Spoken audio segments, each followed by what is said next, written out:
नमस्कार, आप देख रहे हैं खबर उत्तर प्रदेश। मैं हूं आपके साथ तन्वी। रुक करते हैं खबरों का, लेकिन उससे पहले नजर डालते हैं इस वक्त की हेडलाइंस पर। प्रोफेसर मेघनाथ का 85 साल की आयु में हुआ निधन। प्रधानमंत्री मोदी ने जताया शोक। भारत ब्रिटेन संबंधों को प्रगाढ़ बनाने में की थी अहम भूमिका।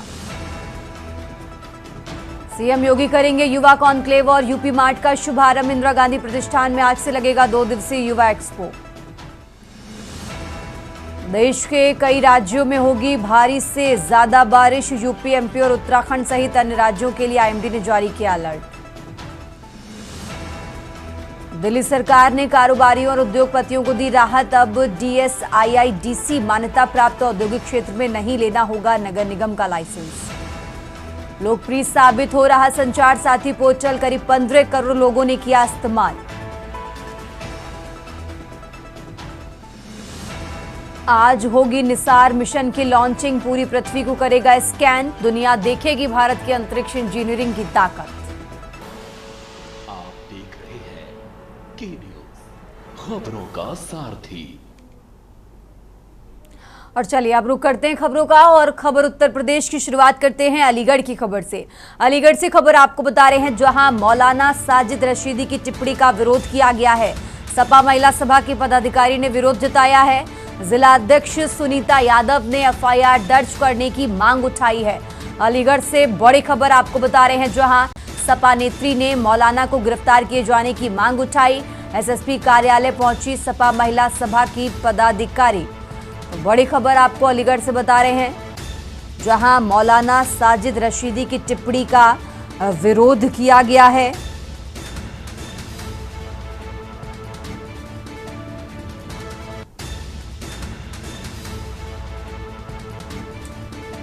तो अलीगढ़ से खबर आपको बता रहे हैं, जहां मौलाना साजिद रशीदी की डिंपल यादव पर की गई टिप्पणी का विरोध किया गया है। अलीगढ़ से बड़ी खबर आपको बता रहे हैं, जहां एसएसपी कार्यालय पहुंची सपा महिला सभा के पदाधिकारी और मौलाना की गिरफ्तारी की मांग भी की है। तो जिला अध्यक्ष सुनीता यादव ने एफआईआर दर्ज करने की मांग की है और साथ ही मौलाना को गिरफ्तार किए जाने की भी मांग उठाई है। तो अलीगढ़ से बड़ी खबर आपको बता रहे हैं, जहां मौलाना साजिद रशीदी की टिप्पणी का विरोध किया गया है। सपा महिला सभा के पदाधिकारी ने विरोध जताया है।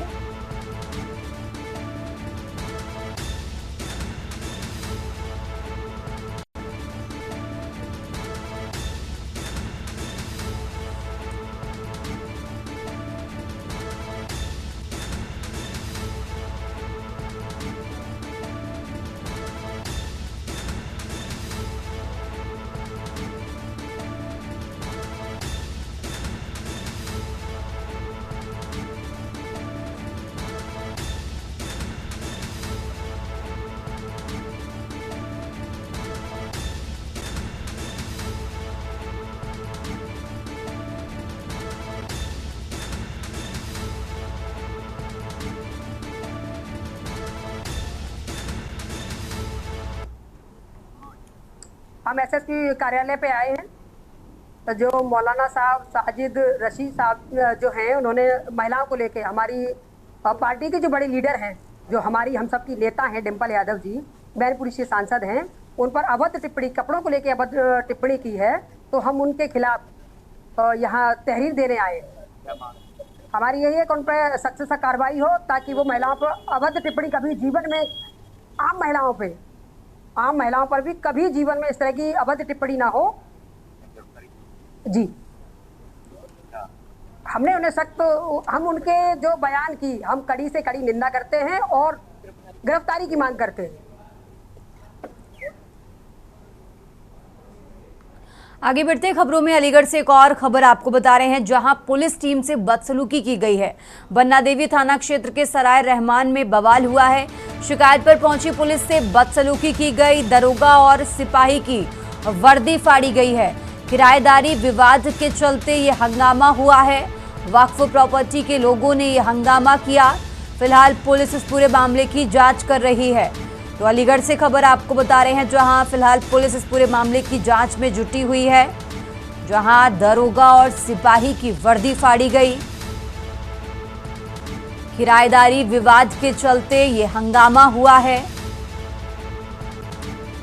वक्फ प्रॉपर्टी के लोगों ने ये हंगामा किया है। तो फिलहाल पुलिस इस पूरे मामले की जांच कर रही है। अलीगढ़ से खबर आपको बता रहे हैं। अलीगढ़ से अहम जानकारी आपको बता रहे हैं, जहां पुलिस टीम से बदसलूकी की गई। बन्ना देवी थाना क्षेत्र के सराय रहमान में बवाल हुआ है। शिकायत पर पहुंची पुलिस से बदसलूकी की गई। तो फिलहाल पुलिस इस पूरे मामले की जांच कर रही है। आपको बता दें, दरोगा और सिपाही की वर्दी फाड़ी गई।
चार नालियाँ थी, एक रहती है, उसे ही बंद कर देते हैं। कौन लोग हैं जो बंद कर देते हैं? ये यार और दानिश जो है। आप मकान मालिक हैं या किराएदार हैं? अब बोर्ड का है। वक्फ बोर्ड की प्रॉपर्टी है। कितने समय से किराए पर है? 45 साल से किराए पर है। 55 साल से। क्या उम्र होगी आपकी मुन्ने? 70 होगी, 75 होगी। जैसे कौन कौन है आपके परिवार में? ये लड़की मेरी और वो भी शादी कर दी है, 2 लोग। अच्छा, इस मकान में आप 55 साल से किराएदार हैं, तो परेशानी क्या है? ये परेशानी है कि ऊपर टपकता है पानी आता है बारिश का। तो सीमेंट नहीं लगाने देते और 3 नालियाँ बंद हैं। हाँ, फिर 4 थी, 3 बंद कर दी है, एक खोल दी। तो ये आपको करने नहीं देते कोई काम? नहीं करने देते, टांगे तोड़ देंगे, गड्ढे में दफन कर देंगे। आप देख लो, आप लोग देख लो। पुलिस से शिकायत की आपने? आज गई थी। पुलिस आई है? अभी पुलिस आई है? तो क्या हो रहा है इस समय पुलिस की मौजूदगी में? क्या हो रहा है? ये कौन लोग कर रहे हैं? मालिक है? मालिक नहीं है, मतलब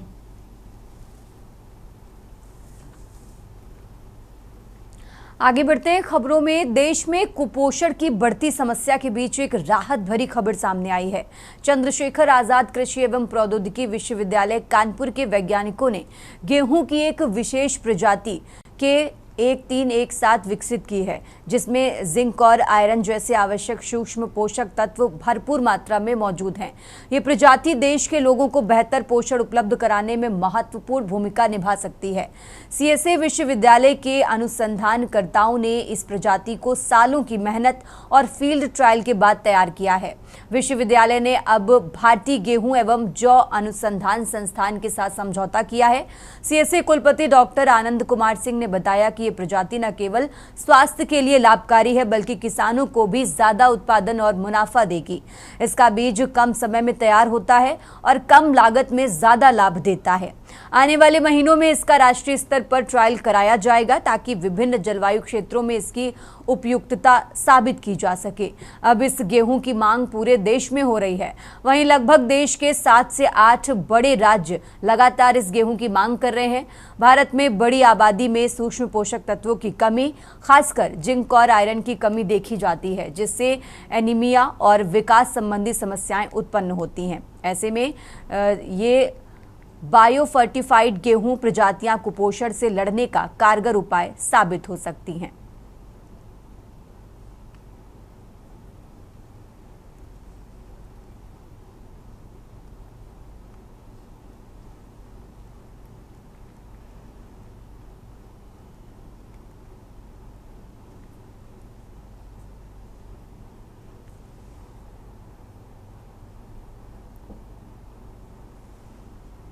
क्षेत्र में नए नए शोध करने में कानपुर का CSA विश्वविख्यात रहा है।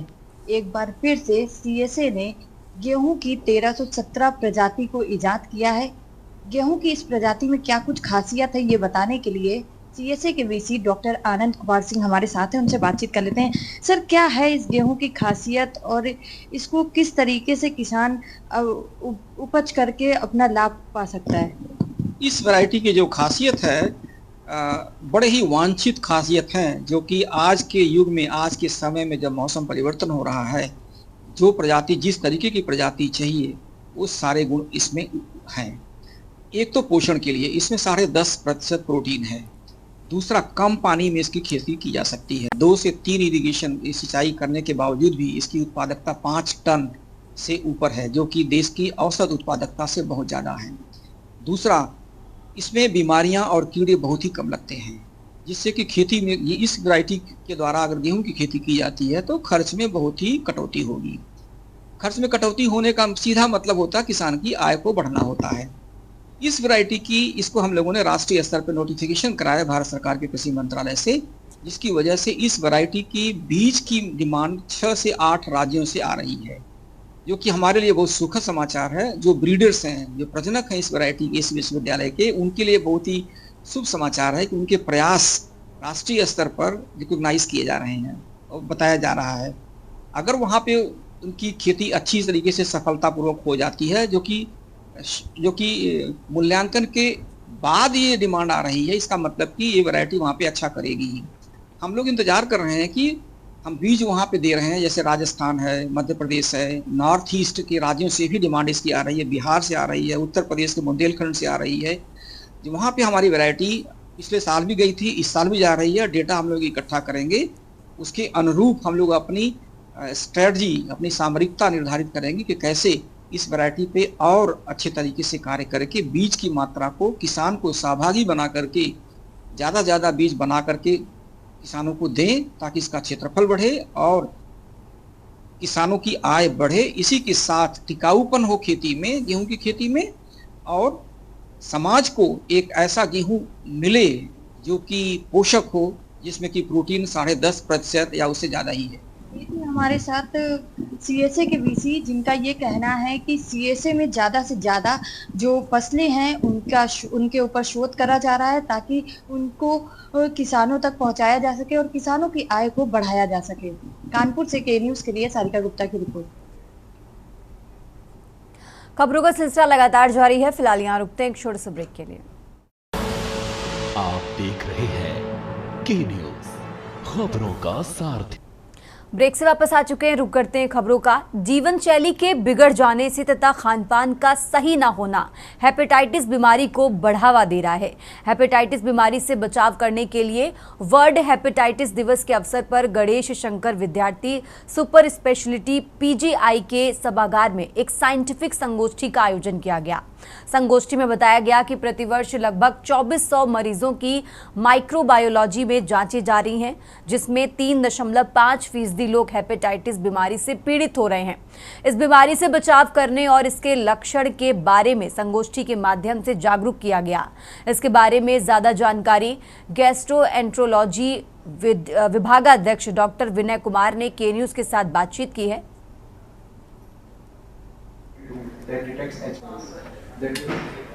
ये वर्ल्ड हेपेटाइटिस डे के अंतर्गत एक प्रोग्राम है, national viral hepatitis control program, जो सेंट्रल गवर्नमेंट का प्रोग्राम है। इसके अंतर्गत हम लोगों ने संगोष्ठी का आयोजन किया गया। इस कार्यक्रम का उद्देश्य है कि आम पब्लिक में, हेल्थ केयर वर्कर्स में, डॉक्टर में हेपेटाइटिस बी, सी, ए, ई के प्रति जागरूकता पैदा करना, उसके लक्षणों को पहचानना और इलाज की विधियों को जानना है। सबसे पहली बात हम लोगों ने कम्युनिटी मेडिसिन के डॉक्टर अश्विन उन्होंने बताया कि कैसे बीमारी किस कंडीशन में फैल रही है, ज़्यादा किनको ज़्यादा हो रही है, किस रीजन में ज़्यादा है। उसके बाद माइक्रोबायोलॉजी में डॉक्टर हर्षिता ने इनके टेस्ट के बारे में बताया, कौन कौन से टेस्ट किए जा रहे हैं। डॉक्टर रंजीत निम ने पोस्ट एक्सपोजर प्रोफिलैक्सिस के बारे में कि वायरस एक्सपोजर होने के बाद में कैसे रोका जा सकता है, हेपेटाइटिस बी के बारे में।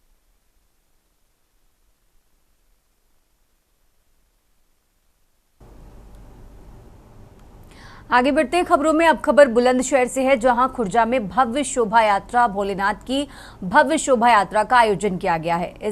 ये बहुत ही आकर्षक झांकियां निकाली गई। इस शोभा यात्रा में आस्था और श्रद्धा का सैलाब भी उमड़ा है, तो हजारों की संख्या में श्रद्धालु पहुंचे हैं। इस दौरान प्रशासन पूरी तरह से अलर्ट रहा है।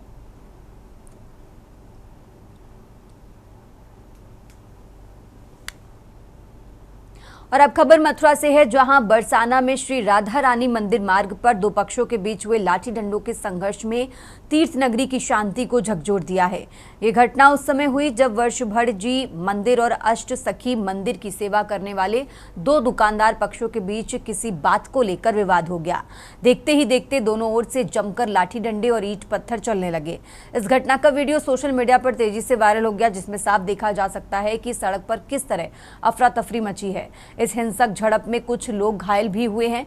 सबसे चौंकाने वाली बात यह रही कि इस पूरे घटनाक्रम के दौरान मौके पर कोई भी पुलिसकर्मी मौजूद नहीं था, जिससे स्थानीय लोगों और श्रद्धालुओं में दहशत का माहौल है।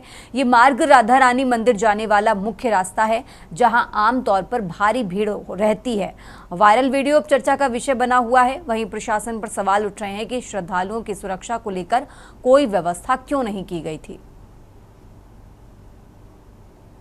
मथुरा के थाना बरसाना का एक सोशल मीडिया पे वीडियो वायरल हो रहा है, जिसमें दो पक्षों में मारपीट होना दिखाया गया है। इस प्रकरण की जांच कराई गई है।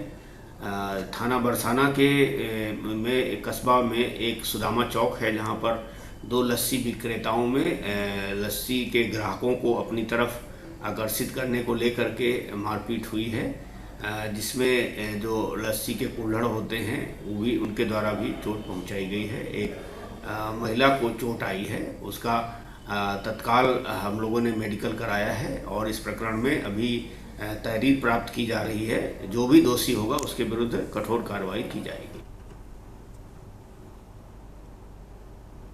और अब खबर हरदोई से है, जहां मल्लावा क्षेत्र में दिल दहला देने वाली वारदात में बदमाशों ने ताजुद्दीन उर्फ शानू को गोली मार दी है। शानू नगर पालिका के पूर्व चेयरमैन के प्रतिनिधि के करीबी बताए जा रहे हैं। हैरानी की बात यह रही कि गर्दन में गोली लगने के बावजूद घायल शानू ने हिम्मत नहीं हारी और खून बहते हुए भी खुद बाइक चलाकर पेट्रोल पंप तक पहुंचा। वहां पहुंचकर उसने साथियों को बताया कि उसे गोली मारी गई है। ये पूरी घटना सीसीटीवी में कैद हो गई है, जिसका वीडियो अब सोशल मीडिया पर वायरल हो रहा है।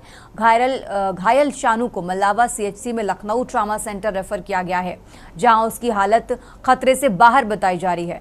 पुलिस ने मामला दर्ज कर इस मामले की पूरी जांच शुरू कर दी है।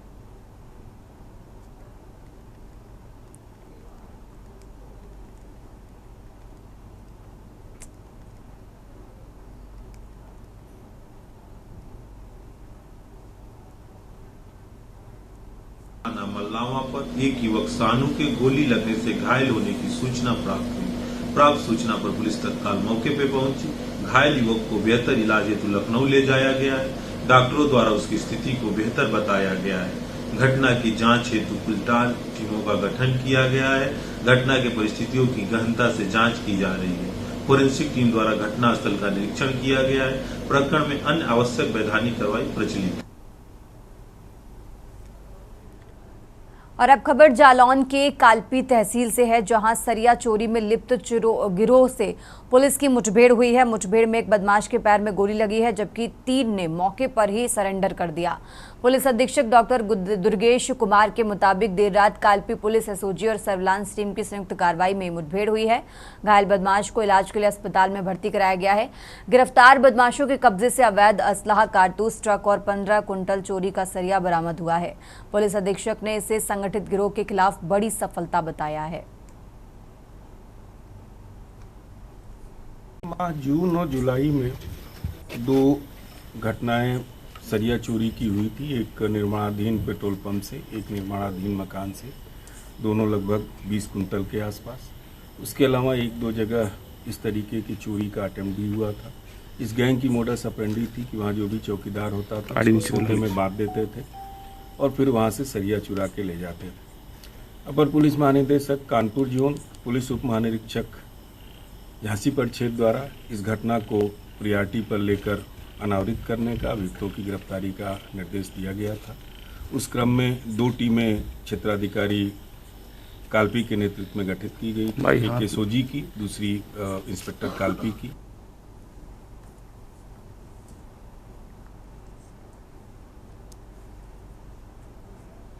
और अब खबर कासगंज से है, जहां जवाहर नवोदय विद्यालय चित्रा का एक वीडियो सोशल मीडिया पर वायरल हो रहा है, जिसमें एक छात्र मेस में हंगामा करते और तोड़फोड़ करते नजर आ रहे हैं।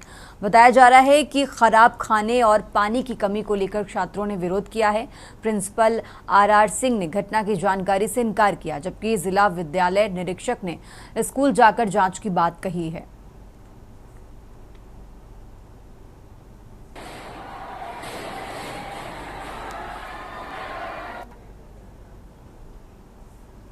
इस बुलेटिन में फिलहाल इतना ही। आप देखते रहिए के न्यूज़ इंडिया।